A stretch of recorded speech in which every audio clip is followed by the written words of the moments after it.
अस्सलाम वालेकुम दोस्तों, तुसीं वेख रहे हो मेरा पंजाब टीवी ते मैं तुहाडा मेजबान मोहम्मद लतीफ खान। दोस्तों, सब तो पहले अपने चैनल करो सब्सक्राइब और नाल बेल आइकन करो प्रेस ताकि साडी नवी और बेहतरीन वीडियो का नोटिफिकेशन सब तो पहले तुहाडे वीरां तक पहुंचे, ताकि आसानी मेरे वीरों वीडियो देख सकन सब तो पहले। दोस्तों, रोजाना तराजी तुहाडा वीर तुहाडे वास्ते बिल्कुल ताजा सूई माशाअल्लाह जर्सी दा क्रॉस अनमोल तोहफा इस गाय की वीडियो लैके हाजिर होए। इंशाअल्लाह उम्मीद करांगे वीरां साडी अज दी वीडियो पसंद आवेगी और इंशाअल्लाह जिहड़ी गाय वीरां नूं दिखावांगे वो भी इंशाअल्लाह पसंद आवेगी।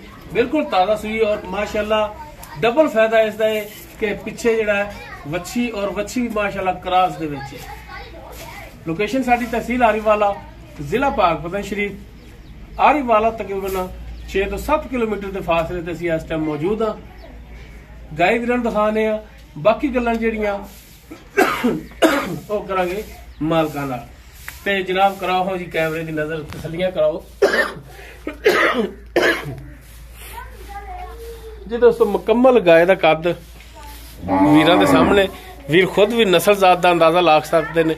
माशाअल्लाह फुल बरीक गाय, जैनवन सिरो कोनी, जर्सी का क्रॉस और पिछे जी वच्छी है माशाअल्लाह वह भी क्रॉस विच। बिल्कुल छोटा छोटा कन वीर देख सकते हैं माशाअल्लाह। किसी पासों भी गाय जी है नस्ल जात वालों सनप वालों पिछे नहीं है कि इंदे च ए कमी होवे। माशाअल्लाह सोहना थण लग्या है, कला कला थण खड़ा है माशाअल्लाह। इको जी विरला मुठ पर पूरा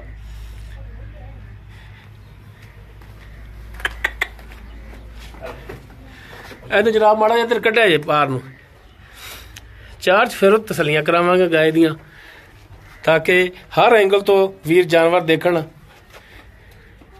खोलिया जनाब जी।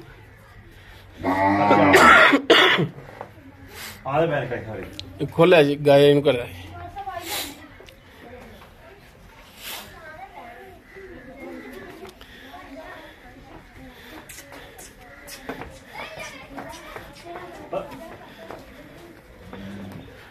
माशाअल्लाह टुरन फिरन भरावां दे सामने भरा चेक करन तसल्ली करन माशाअल्लाह हर टाइम बिल्कुल सुड़ाने।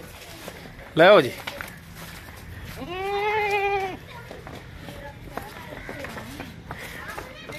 लो जी वीर तसल्लियां करन माशाअल्लाह। जर्सी क्रॉस दा अनमोल तोहफा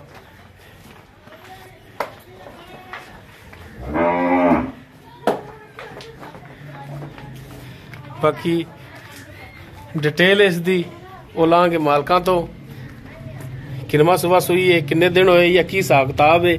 आओ पिछे वच्छी तो माड़ा वच्छी उठा के दिखाया जनाब, ताकि कोई पराए ना कहे कि यार वच्छी खरे तंदुरुस्त नहीं दी जी गलों बैठी है। लो जी ए वच्छी इस दे पिछे गां दे मुल दी वच्छी माशाअल्लाह, कोई शक नहीं इहदे विच। अल्लाह दी मेहरबानी नाल दोवें नगीने ने मावां तियां, अल्लाह नजर तो बिछावे। बिल्कुल जी बिल्कुल। अच्छा हुण भाई इकबाल ये दसो जी, जैनवन जी गल्लां करनियां ने ठीक साफ सुथरियां, हाँ जी, ताकि कोई भी भरा ये ना कहे कि यार बंदा सी सियाणा बयाना हाँ जी ते इत्थे गल गलत कर गया खच मार गया, ये कोई भरा बिल्कुल बिल्कुल। ये गाय आपां खरीद के लियांदी, ये खरीद लियांदी, व्यापार दी गां है, व्यापार दी गां है, एवें कूड़ नहीं मारना। बिल्कुल 16 ने। हाँ जी। ते ये दसो भरा मेरे कि सुबह ये किनवा सुई बड़ा? ये जी जैनवन दूजा सुआ सुई। ठीक हो गया। अपने घरों गां लियांदी, कोई पासों लियांदी। ठीक है, ठीक हो गया। दूसरा सुबह सुई है। हाँ जी। ते क्रॉस के दा है? ये जी फ्रीजन ते जर्सी, जर्सी और फ्रीजन दा क्रॉस है जी। ठीक हो गया। दूसरा सुबह सुई है ते कदों दी सुई है मैं दस दे? ये तकरीबन राती 3 बजे दी सुई है, 9 बजे बोला कढ़िया। बोला गां दे कोले माशाअल्लाह मैं कढ़िया 10 सिर पक्का। अच्छा पहला बोला तुसी जेड़ा कढ़िया इंदा वो आज सुबह कढ़िया? आज सुबह कढ़िया, हुण दूजा बोला कढ़ना है 9 बजे। हाँ जी, आगे ते रख लो, थोड़ा दिल मन्ने ते बोला बने ते ले जाए, ना बने ते ना जाए जो। ठीक हो। दूसरा बोला ली चोवना है जी, ते पहला बोला इंदा 10 लीटर तुसी चोया है? हाँ जी, बच्चे नूं छड्ड के जी। ठीक हो गया। ते चवाई तुसी खुद कीती आप ही? आप कीती जी। ठीक हो गया। चोण माशाल्लाह एवें जिवें बहन हुंदा चोण।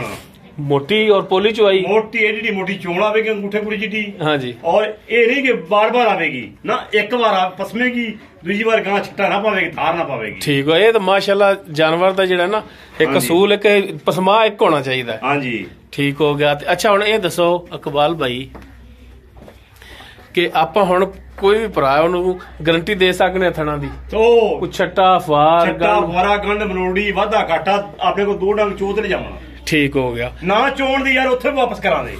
ठीक हो गया। हाँ जी ਤੇ ਬਾਕੀ ਹੁਣ ਦੁੱਧ ਤੱਕ ਹੁਣ ਹੈਗਾ ਨਸੀਬ ਦਾ, ਦੁੱਧ ਬਖਤਾਂ ਦਾ, ਕਿਉਂਕਿ ਤੁਸੀਂ ਘਰੇ ਚੋਂਦੇ ਭਾਵੋ ਨਾ। ਹਾਂਜੀ। ਤੇ ਫਿਰ ਤਾਂ ਬੰਦੇ ਨੂੰ ਪਤਾ ਹੁੰਦਾ ਕਿ ਅਸੀਂ ਇਸ ਟਾਈਮ ਆ ਚੋਂਦੇ ਪਿਆ, ਪਹਿਲਾ ਬੋੜਾ ਤੁਸੀਂ ਚੋਇਆ ਯਾਰ ਮੈਂ ਜੀ ਘਰੋਂ ਗਾਂ ਲਿਆਂਦੀ ਏ ਪਰ ਕਰਮ ਵਾਲੀ ਪਹਿਲਣ ਉਹਦੇ 15-16 ਲੀਟਰ ਦੁੱਧ ਕਰਦੀ ਦੀ। ਕਿਸੇ ਤਲਕ ਵਾਲੇ ਬੰਦੇ ਤੋਂ ਲਿਆਏ? ਤਲਕ ਵਾਲੇ ਬੰਦੇ ਕੋਲ ਲਿਆ।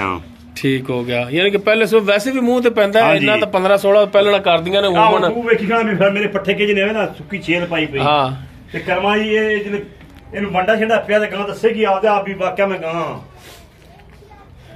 ਬਾਕੀ ਵੀਰ ਖੁਦ ਵੀ ਅੰਦਾਜ਼ਾ ਲਾ ਸਕਦੇ ਨੇ, ਮਾਸ਼ਾਅੱਲਾ ਨਸਲ ਜ਼ਾਤ ਨੇ ਦੁੱਧ ਨਹੀਂ ਦੇਣਾ ਤੇ ਕਿੰਨੇ ਦੇਣਾ। ਹਾਂਜੀ। ਤੇ ਅੱਛਾ ਗੱਲ ਤਾਂ ਮੁੱਕਦੀ ਪਈ ਇਕਬਾਲ ਅਸਲ ਰੇਟ ਤੇ ਜੀ। ਤੇ ਰੇਟ ਉਹ ਮੇਰਾ ਭਰਾ ਕਰੀ ਜਿੰਨੇ ਦਾ ਜਾਨਵਰ ਦੇਣਾ ਹੋਵੇ, ਐਵੇਂ ਫਜ਼ੂਲ ਰੇਟ ਮੰਗਣ ਦਾ ਫਾਇਦਾ ਨਹੀਂ ਹੁੰਦਾ। ਯਾਰ ਰੇਟ ਮੰਗਣ ਨੂੰ ਭਾਈ ਮੁਹੰਮਦ ਦੀ ਵੇ ਵੀ ਮੈਂ ਮੰਗ ਲੈਣਾ ਇਹਦਾ 4 ਲੱਖ ਕਿਸੇ ਮੈਨੂੰ ਦੇ ਨਹੀਂ ਦੇਣਾ, ਨਾ ਦੇਣਾ ਹੀ ਨਹੀਂ। ਸਗੋਂ ਬੁਰੇ ਲਫ਼ਾਜ਼ ਯਾਰ ਇਸਤੇਮਾਲ ਕਰਦੇ ਨੇ ਕਿ ਯਾਰ ਬੰਦਾ ਇੱਕ ਖਾਚਾ ਮਾਰਦਾ ਇੰਨਾ ਰੇਟ ਮੰਗ ਲਿਆ। ਮੁੱਲ ਕਰਾਵੇਂ ਤਾਂ 3.5 ਵੀ ਕੀਤੀ ਹੈ ਨਾ, 3.30 ਦੀ ਗਾਂ ਆਪਾਂ ਦਿਆਂਗੇ। 3,30,000 ਦੀ। ਤੇ ਜੇ ਕੋਈ ਭਰਾ ਆਪਣੇ ਕੋਲ ਇੱਥੇ ਆਉਂਦਾ, ਕੋਈ ਸਫ਼ਰ ਕਰਕੇ ਆ ਜਾਂਦਾ, ਯਾਰ ਆਖਰ ਸਫ਼ਰ ਵੀ ਅੱਜ ਕੱਲ ਤੈਨੂੰ ਪਤਾ ਕਿ ਬੜਾ ਮਹਿੰਗਾ ਪੈਂਦਾ ਹੈ, ਕਿਰਾਏ ਭਾੜੇ ਲੱਗਦੇ ਨੇ। ਤੇ ਜੇ ਕੋਈ ਭਰਾ ਦੋਸਤ ਗੱਡੀ ਤੇ ਵੀ ਆ ਜਾਵੇ ਤਾਂ ਆਖਰ ਬੜਾ ਖਰਚਾ ਹੁੰਦਾ ਹੈ। ਆਪਾਂ ਯਾਰ ਕਰਾਂਗੇ ਉਹਦੀ ਖਿਦਮਤ ਤੇ ਉਹਦੇ ਆਏ ਨਾਲ ਕੋਈ ਤਾਮਨ ਹੋਵੇਗਾ ਇਨਸ਼ਾਅੱਲਾ। ਰੇਟ ਦੇ ਵਿੱਚ ਕਰਾਂਗੇ ਕਮੀ ਪੇਸ਼ੀ ਜਿੰਨੀ ਜੋ ਹੈਗਾ ਖਿਦਮਤ ਕਰਾਂਗੇ। ਠੀਕ ਹੋ ਗਿਆ ਜੀ, ਮਿਹਰਬਾਨੀ जनाब जी। दोस्तों जर्सी और फ्रीजन का क्रॉस है, दूसरा सुबह सुई है और पहला बोला इंदा जिहड़ा उनकी चवाई हो चुकी है। 10 लीटर माल कहते हैं कि पहला बोला इंदा चोया सी और थणा दी ਇਹ ਗਾਰੰਟੀ ਦਿੰਦੇ ਨੇ। ਵਾਧਾ ਘਾਟਾ ਥਣਾ ਦੇ ਵਿੱਚ ਫਾਲਟ ਹੋਇਆ, ਛੱਟਾ ਫਾਰ ਥਣ ਵੱਧ ਘੱਟ, ਉਹ ਮਾਲਕਾਂ ਦਾ ਜਾਨਵਰ ਦੁੱਧ ਬਖਤਾਂ ਦਾ। ਬਾਕੀ ਦੁੱਧ ਅੱਗੇ ਜਿਹੜਾ ਉਹ ਨਸੀਬ ਦਾ। ਬਾਕੀ ਨਸਲ ਜ਼ਾਤ ਜਿਹੜੀ ਹੈ ਮਾਸ਼ਾਅੱਲਾ ਦੁੱਧ ਦੇਣ ਵਾਲੀ ਹੈ, ਉਹ ਵੀਰ ਜਿਹੜੇ ਜਾਨਵਰ ਰੱਖਦੇ ਨੇ ਉਹ ਇਨਸ਼ਾਅੱਲਾ ਸਮਝਣਗੇ ਇਸ ਗੱਲ ਨੂੰ ਕਿ ਵਾਕਈ ਇਹ ਜਾਨਵਰ ਦੁੱਧ ਦਿੰਦੇ ਨੇ। ਠੀਕ ਹੋ ਗਿਆ ਜਨਾਬ। ਡਿਮਾਂਡ ਇਸ ਦੀ ਜਿਹੜੀ ਫਾਈਨਲ ਚ ਕੀਤੀ ਹੈ ਭਾਈ ਇਕਬਾਲ ਨੇ 3,30,000। ਬਾਕੀ ਇਨਸ਼ਾਅੱਲਾ ਪਿਆਰ ਮੁਹੱਬਤ ਇਹਦੇ ਵਿੱਚ ਮਜ਼ੀਦ ਹੋਵੇਗਾ। ਅਗਰ ਕਿਸੇ ਵੀਰ ਦੇ ਇਹ ਗਾਇ ਪਸੰਦ ਆ ਜਾਂਦੀ ਹੈ, ਉਹ ਵੀਰ ਨੰਬਰ ਤੇ ਰਾਬਤਾ ਕਰ ਸਕਦਾ ਹੈ 0321 57 29 251। ਨੰਬਰ ਇੱਕ ਦਾ ਫਿਰ ਸੁਣ ਲਓ 0321 57 29 251। ਵੀਰ ਇਸ ਨੰਬਰ ਤੇ ਰਾਬਤਾ ਕਰ ਸਕਦੇ ਨੇ। ਵੀਡੀਓ ਅਗਰ ਵੀਰਾਂ ਨੂੰ ਪਸੰਦ ਆਵੇ ਇਹਨੂੰ ਲਾਈਕ ਸ਼ੇਅਰ ਔਰ ਕਮੈਂਟ ਜ਼ਰੂਰ ਕਰਿਆ ਜੀ। ਇਸ ਦੇ ਨਾਲ ਹੀ ਆਪਣੇ ਮੇਜ਼ਬਾਨ ਮੁਹੰਮਦ ਲਤੀਫ ਖਰਲੂ ਦੇ ਉਹ ਇਜਾਜ਼ਤ। ਇਨਸ਼ਾਅੱਲਾ ਬਸ਼ਰਤੇ ਜ਼ਿੰਦਗੀ ਮਿਲਾਂਗੇ ਇੱਕ ਨਵੀਂ ਔਰ ਬਿਹਤਰੀਨ ਵੀਡੀਓ ਨਾਲ। ਅੱਲਾਹ ਹਾਫਿਜ਼।